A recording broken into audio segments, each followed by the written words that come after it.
Okay guys, so tinatanong niyo 'di ba, bakit hindi na mukhang masyadong dry yung buhok ko kahit 'di ba nagpapakulay ako or inaayusan ko siya. Bukod dun sa ginagamit ko na mga products para mag-curl-curl siya na ganyan, gumagamit ako ng treatment.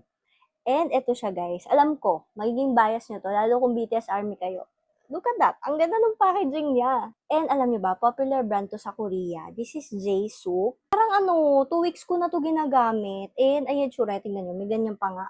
So, ito yung kanilang Silk Keratin Hair Pack na 2X.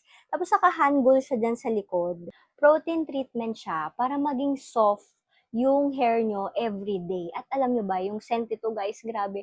Alam nyo yung mga mamahalin na pabango, as in yung mga branded, ganyan yung scent niya. Tapos floral. So, ito ay rich, thick cream. And nakaka-provide talaga siya ng nourishment sa hair. And intensive din yung pag-care niya sa mga damaged hair. Naku, tamang-tama talaga to if ever meron kang damaged hair, may mga split ends ka dyan, o kaya lagi ka nagda-dye ng hair mo, o kaya laging may, alam niyo yung parang laging nag-introduce ng heat sa hair mo, kaya nadaday siya. So, kapag ginamit nyo to kasi, talagang mararamdaman nyo parang hydrated or moisturized talaga yung hair nyo.